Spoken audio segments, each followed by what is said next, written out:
What are we going to do? Kawa asked in a quiet voice, worried that someone would hear.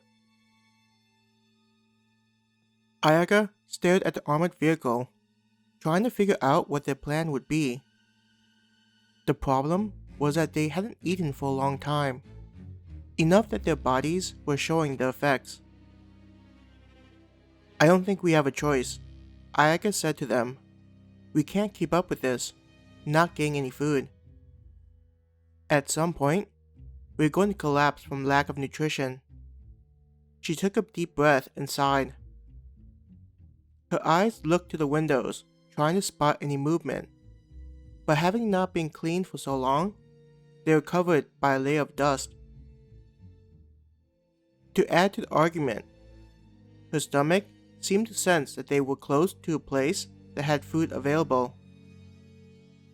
Ayaka ignored the pleas from her stomach. There wasn't even a guarantee that food was still available for them inside. Turning her head to look at them, Ayaka said, "Let's just move slowly and try to find any information. It's possible that this person is alone." She smiled encouragingly.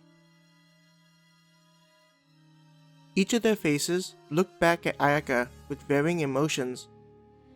Mizuki looked the most fearful about getting close to the convenience store.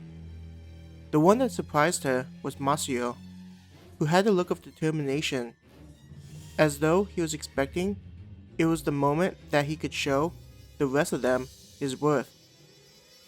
Kawa was a mixture of the two, like she knew that this was the only option available to them.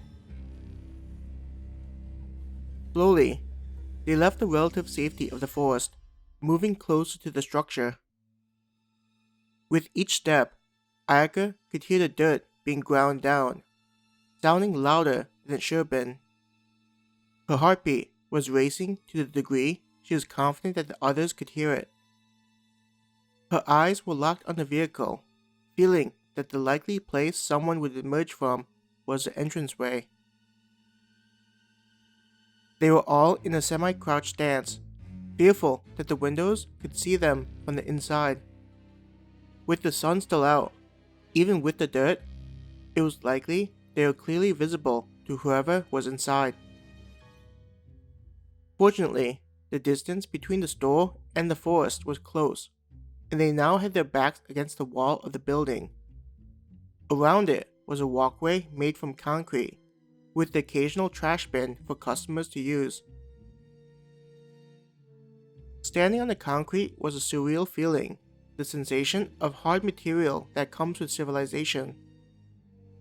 For so long, they had been walking on dirt and roots of the forest. Being closest to the entrance, the other three were lined up behind her. Turning her head to look at them, Ayaka mouthed, "Move carefully." Cautiously placing her feet on the concrete, she tried to do her best to not be too loud. With them right below the windows, there was a chance that whoever inside could hear them. Ayaka slowly made her way to the nearest trash bin at the corner of the store. There were wrappers and other items surrounding it, likely from scavengers digging through the trash for food. The smell of the trash was strong after not being taken out, the garbage inside being left to rot. Ayaka curled her nose, finding the sour smells to be offensive, but not to the level of being unbearable. Just think of it being the storage building we'd be assigned to clean. The old clothes piling up and smelling like a locker room. She tried to distract herself. Careful to not step on any of the wrappers, they made their way around the area. Though it was stressful being exposed to the window, it was better than the alternative of stepping on the used packaging and making a louder noise.